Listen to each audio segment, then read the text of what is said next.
Good evening, everyone. This is Rodney with the Triton Wave Market Outlook for Monday, April 22nd, 2013.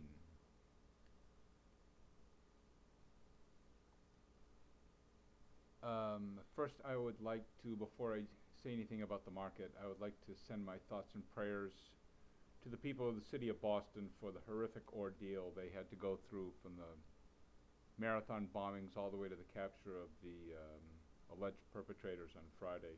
I was following it very closely. I have family and friends up there, and it was very, very intense. Anyway, my prayers go out to them, to the first respondents who, at extreme sacrifice, put their lives on the line to save more lives than may have been um, that that may have been taken without their response. Okay, let's move on to the S&Ps. On the left-hand chart here, the daily, I last gave an update on Thursday, so this is Friday. I'm sorry, on Wednesday. So this was. Let me see, Wednesday for Thursday. Hang on one sec. Okay, got to figure it out now. Okay, I did the update on Wednesday evening, which was this candle here, for Thursday and Friday. Friday came down a little bit more. It touched off of 1533, 1530 off of the 55 exponential moving average. Bounced on Friday, and now on Sunday evening, Monday, it's actually right now 2 o'clock in the morning on Monday, 2 o'clock Central Time. So it looks like this is the second day in of, you notice that this has moved back. I've been telling you about this moving down for a very, very long time while this is moving up. Okay, it had a crescendo move up last week, and actually a crescendo move down now as the waves continue to move down. Even when this was moving up like this, the waves were moving sideways, and now they are in sync. And we are one day, 2 days into T1, which is the Triton wave. Triton wave 1, 2, 3, 4, 5.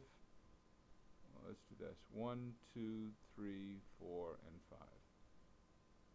And we're the second day into the downside, and 1, 2, and we're popping up against the intersection of the 8 and the 21. If we just blow this up a little bit, we're up 7 points on the S&Ps.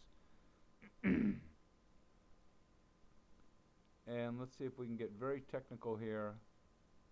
The 8 and the 21 are still technically crossed right at this point, even though the S&Ps have now climbed about 50 cents above that line. We'll have to see. Okay, so now it's below that line. As long as this area is maintained and it manages to stay below, and this remains crossed, the 8 and the 21, the dark blue stays crossed below the light blue, then we're good. We're still good to go on the downside with this going down.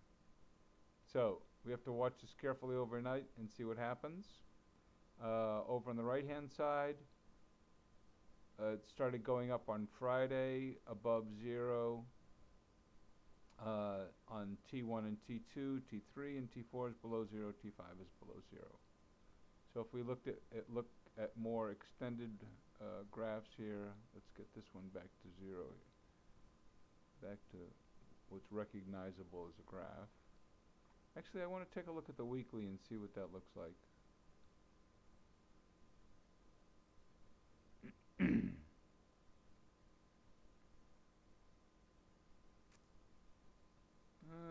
The weekly starting to crack a little bit. It's hovering right at the.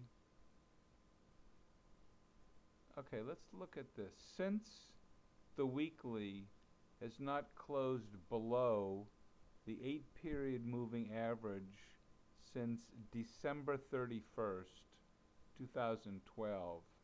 And you can see here, every single close has been above that, even the week of beginning of April and even last week. So if this closes below the 8-period moving average at 1548.90,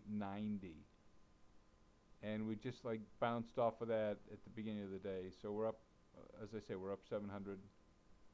So if this closes, mark that down,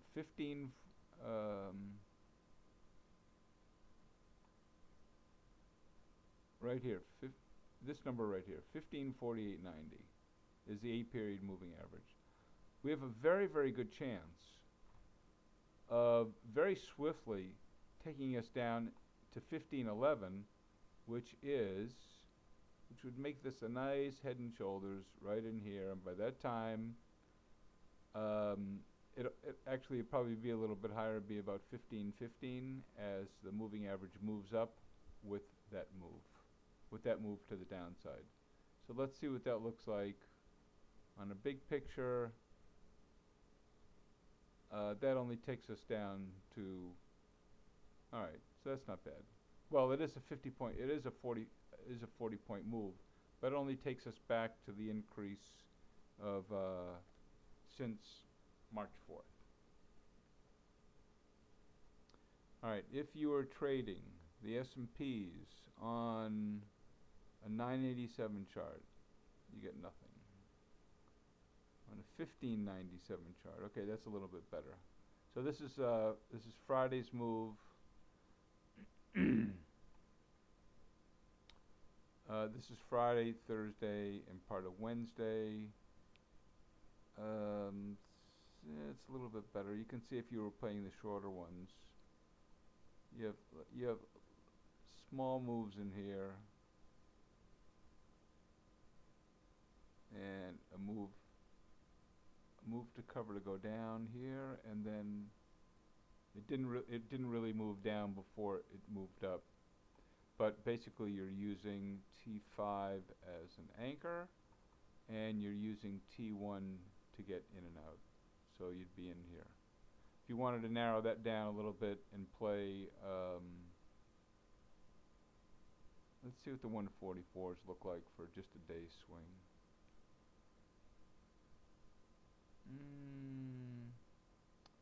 Not much better. Okay, this is all Friday. There's some small moves in there. You know, there's like 4 or 5 point moves. There's a couple good, actually, there's a couple moves in here.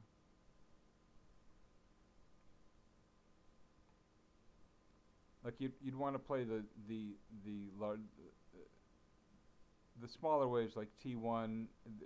Too many blips above and below zero that would kind of knock you out or take your perspective off. So there's some moves right here, here, here, and here, and let's see where they are up here. If you got in here and you used the higher wave to get out, you would be out here. If you got in here and used the higher wave to get out again, which, I mean the smaller wave, not the higher wave, then you'd be out here, and here again, you'd be in here. So you're basically looking at some, some not too shabby moves, about 8 points, 5 points, not too bad. Let's see what this move does. I don't see here. This got you about 3 or 4 points. That's all. So then it kind of started trickling up, and then the waves, that shorter term wave didn't work well anymore. So you would have to move into a larger frame, a larger wave, a larger tick chart. Sometimes they work all day long. Sometimes you have to change them out. Here's an actual better one of using T1.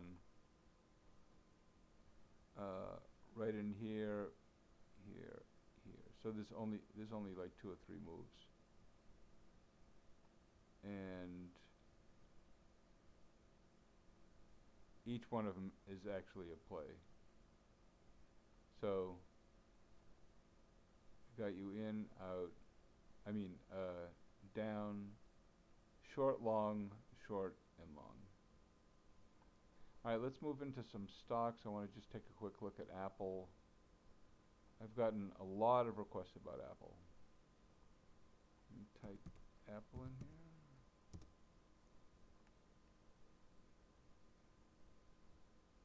Actually, I did want to take a look at Apple on the weekly also. And Apple on a 610.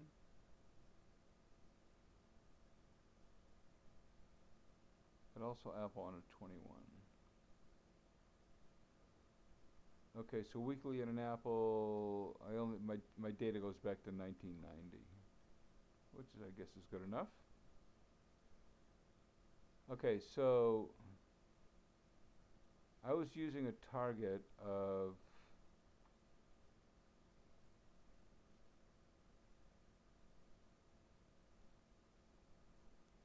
Alright, I was using a target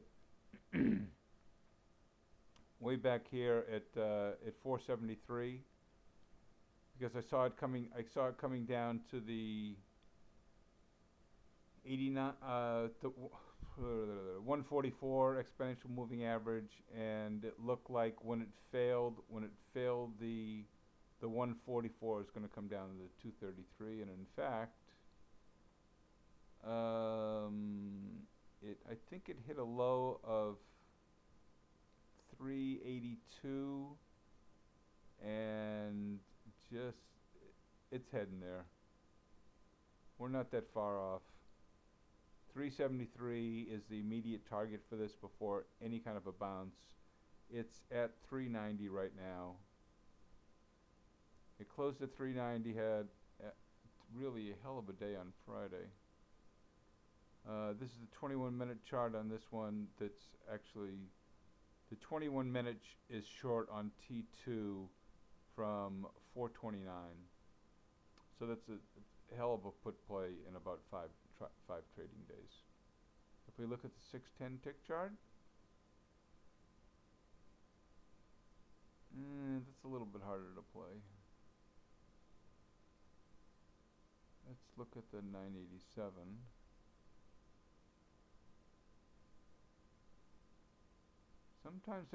Sometimes when it's just like dribbling down and dribbling down and dribbling down, tick charts don't work out so well. Let's look at the 1597.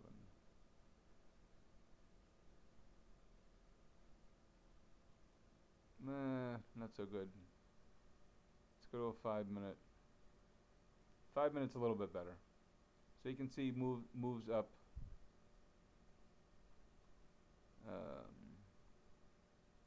Okay, this is each one of these lines here is 1 day. So you can see where it started to move down, but actually, if you use a tick chart, you could see the break. You could see the break before it happened on the cash price during the daytime. So it started to move up here. Could have caught a little piece of this, and then a piece of this as it moved down during the day. I actually think. Hang on.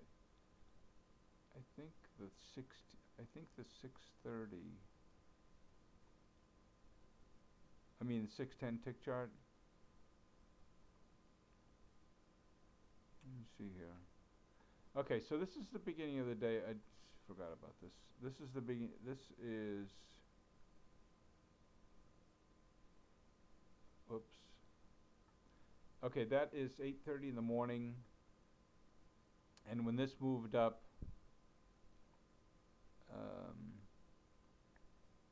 okay, this is on option expiration day, which would actually I actually didn't pay attention much to this because I was looking at so many other things.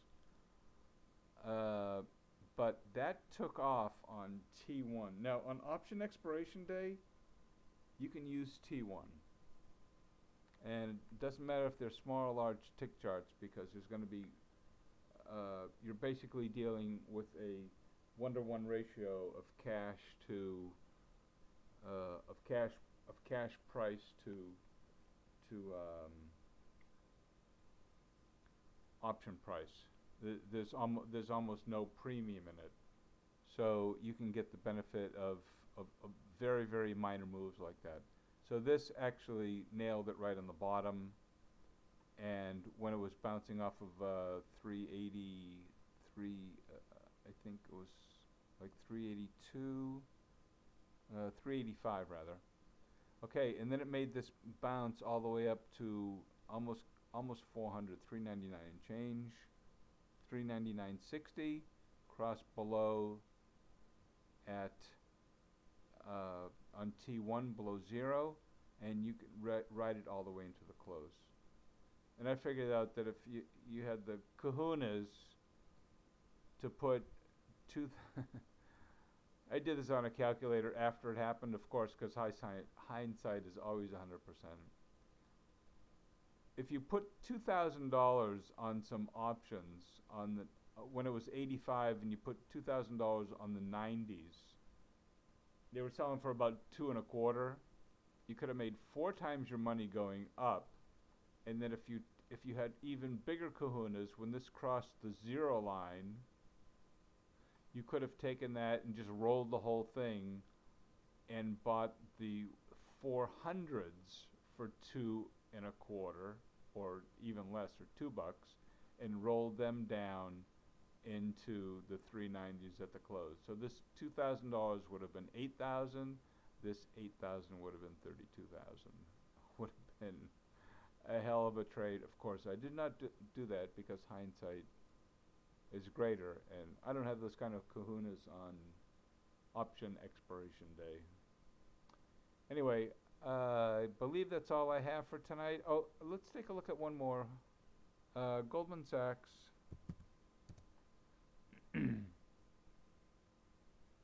Let's get this on a daily. Okay, Goldman Sachs, all of T1. Let's put that out a little bit. Okay. All of T1 is below 0. T2 is below 0, and it's been about 4 or 5 trading days that T3 is slightly below 0. And these 3 are the trading waves for the daily charts. I mean, you can use these as anchors, but these 3 are the trading waves, the T1, 2, and 3. All right, with all the move up on the S&P and the Dow, this has gone completely sideways. So, and you can see it went down on the down days, sideways on the up days. It's getting, so you can basically count on a doubling of this position to the downside. So this will be 12 points. This is 12 points down from the top here, about 50, let's call it 50 to 38 is 12 points, and 12 points down, whoops, let me see here. So a duplication of this on the downside would put it 12 points from here, which is about, well, my graph isn't big enough. Let's go to the 21.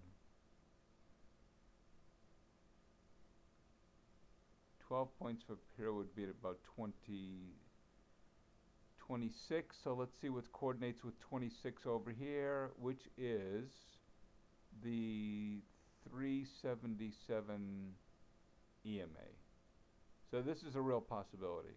But for right now, I am looking for 131.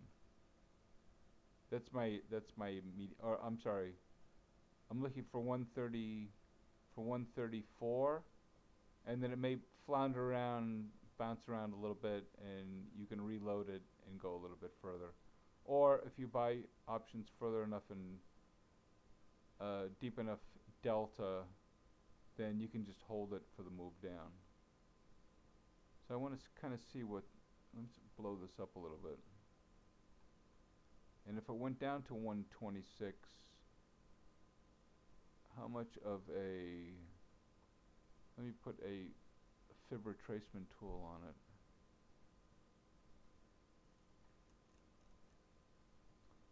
And let's look at this. From the lows of last July, so, you know, like 9 months ago. Okay, 50% retracement is right about at the same spot, 124.50, as this would be of another 12 points moving down after it's gone sideways. And it would also match the tops that were going, so right in this area here, which is a line of tops from here. So that's looking more and more likely. 126, 129, but definitely 130, 133. Okay, that's all I have. If you are interested in gold and silver, I do that. Oops. Let me get here. As many of you know who have heard this before, once in a while I will do a gold and silver update. Tonight I am going to leave that to the people who are my private clients. If you want to become a private client, I do gold and silver.